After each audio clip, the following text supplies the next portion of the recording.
Pull up a chair and buckle up. It's the Original Strength BodCast. Hey guys, and welcome to this week's edition of the Original Strength BodCast.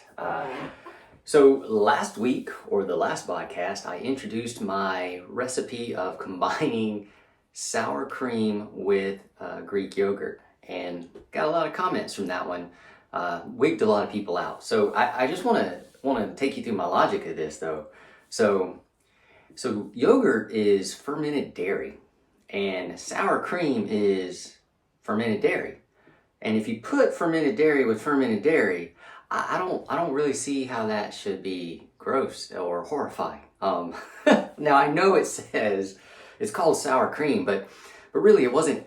It's not really that sour. And yogurt though in itself is often, especially plain yogurt, is often kind of tangy and sour. So really, I'm not even combining peanut butter with chocolate when I put the sour cream with the yogurt. I'm basically combining peanut butter with peanut butter. I mean, that would be like me saying I'm adding chunky peanut butter to creamy peanut butter. And it shouldn't really be all that weird. But if you haven't tried it, add some sour cream to your yogurt and you'll be like, oh, it's just like creamier yogurt.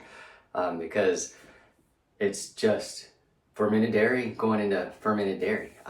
So I really don't think it's that weird. It's just, for me, it was a clever way. I don't even know if it's clever. It was a way to add fat to my fat-free yogurt.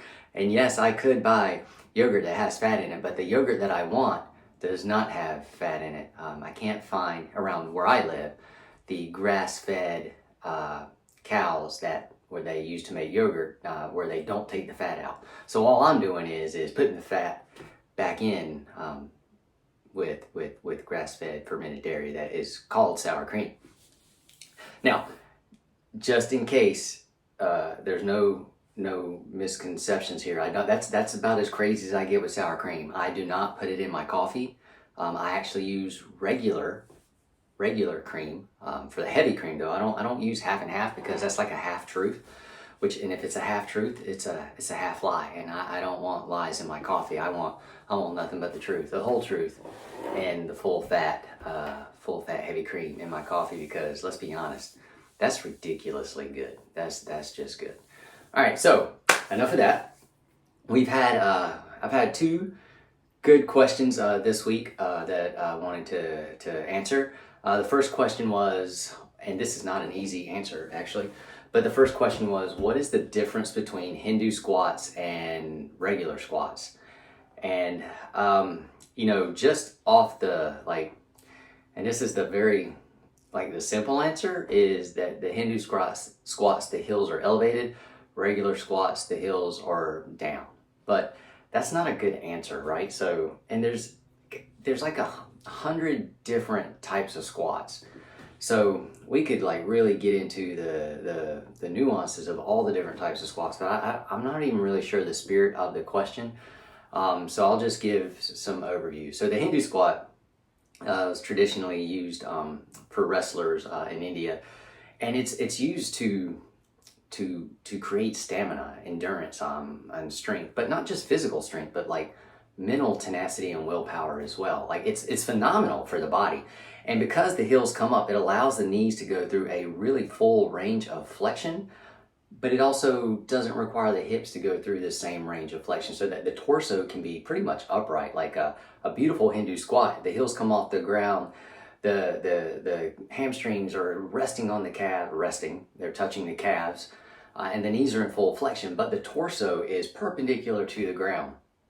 And there's also the whole arm motion of the Hindu squat. So it's used though for multiple reasons. One, it physically it can build pistons, legs like pistons of steel, man.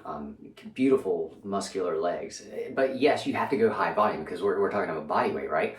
But people, when they do Hindu squats, traditionally, like in the Indian wrestling culture, they would do 1,000 at a time, thousands a day, every day. It was like brushing their teeth. But can you imagine repping out 1,000? Even American wrestlers like Ric Flair, woo! He was known to do 500 a day. Well, that takes stamina, but that takes mental grit and tenacity. And you build it as well. Like, so when you get up to the point where you can do 500 in a row nonstop, 1,000 in a row nonstop, you are just as strong as you want to be, but from the inside out.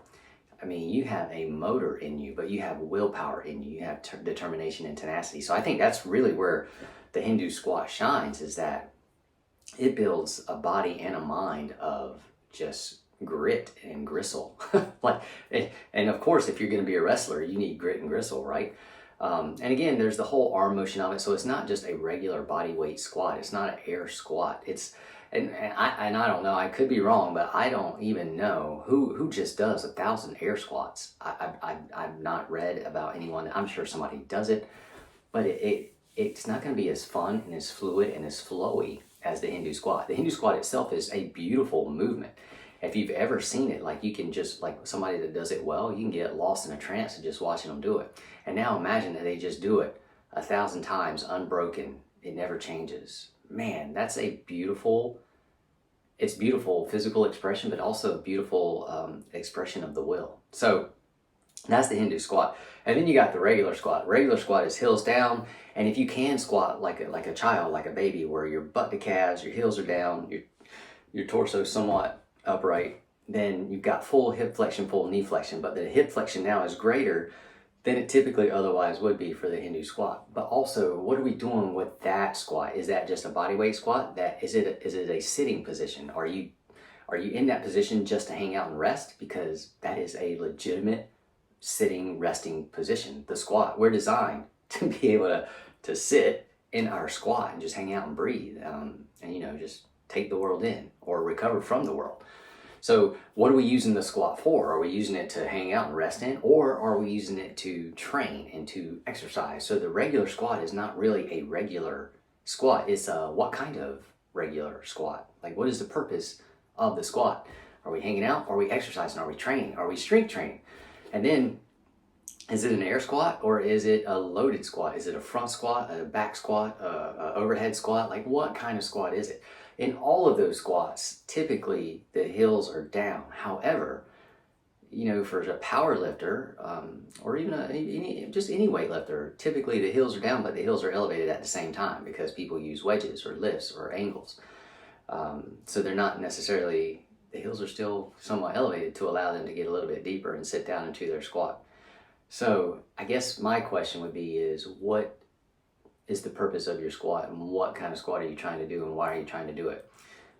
If you're just trying to build mental tenacity and grit, and you just want beautiful legs, pistons of steel, and you just want to use body weight, but you also want a heart that never stops, I would say enjoy the Hindu squat. You can take it wherever you go. It is the perfect travel companion for your squats. It's wonderful. If you're strength training and you want a 380-pound back squat that you can pause at the bottom for 4 seconds before you come up, Hindu squat's not going to get you there.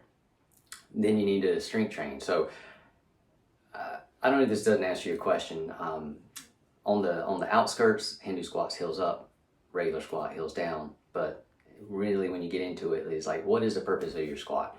I wish I could be more helpful than that, but I would say a regular squat, if you're talking about exercise for strength training, typically a regular squat is going to be much less reps, but also loaded in some variety, whether it's front loaded, back loaded, some type of load to challenge the body and stress the body under that weight. By the way, let's talk about beautiful movement. So when we're squatting, or any exercise in general, you want to have the load that makes the pattern look beautiful. So body weight, the pattern can look beautiful. A little bit of load, and load can be like weight, time, duration, reps, volume, whatever.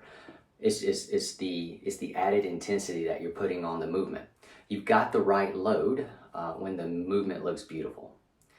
When the movement no longer looks beautiful, the form breaks, or it just gets, ugly, then the load is too much. And the load could be too much either in the weight that you're doing, or the amount of reps that you're doing, or even the decreased amount of rest that you're doing. Like if you minimize your rest, you're increasing basically the load of your body on your nervous system with your sets, right? So when you're doing your squats or your deadlifts or your presses or whatever, you want to challenge yourself and to explore the movement, especially if you're being curious. But you want to challenge yourself with a load that allows you to have beautiful form. If your form starts to get squirrely and not beautiful anymore, then you've got too much load, and that you need to either back the weight down, back the volume down, or the amount of reps that you're doing, the amount of sets, increase your rest time, or call it a day and recover for a beautiful set a couple of days from now. All right, so that was that. The next question was, the writer or the viewer of the videos has written in and asked, what do I lift weights? And the answer is yes, sometimes. I think I mentioned this before, but especially at this point in my life, I go through seasons where I just explore different things. I am a huge fan of just pressing reset and moving my body. Calisthenics, some people may just call it calisthenics, like the Hindu squat. I'm a huge fan of things like that. I'm a huge fan of crawling, rolling around, rocking on the floor. I love to hang from bars now and just practice swinging and swaying from a bar.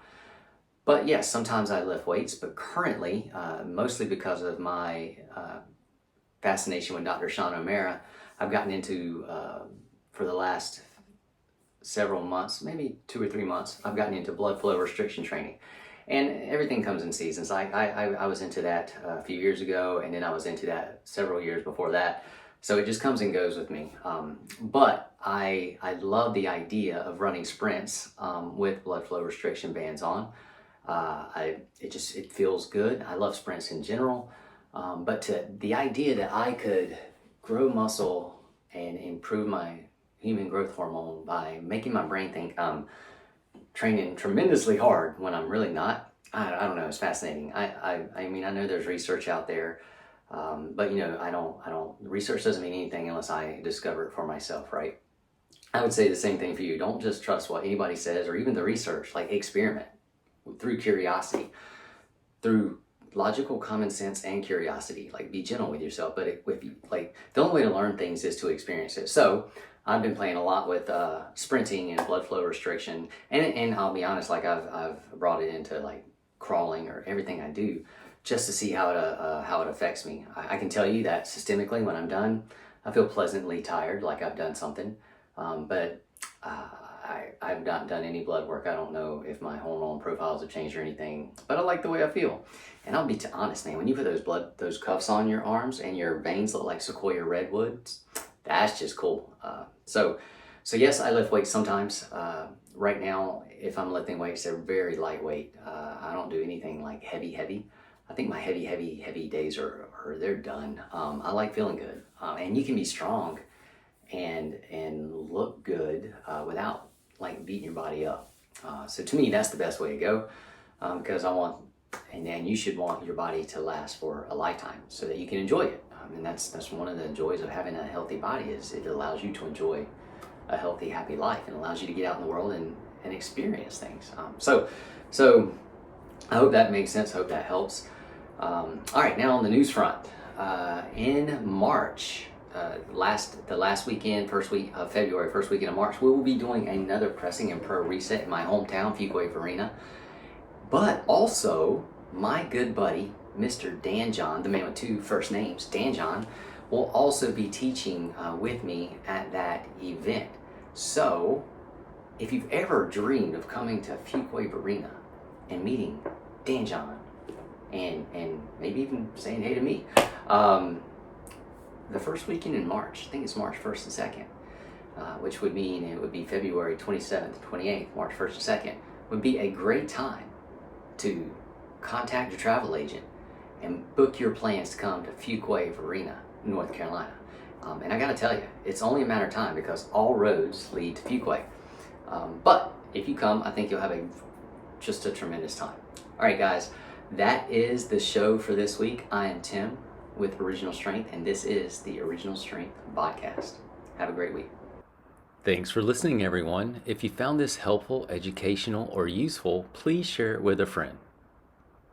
Now get outside and play.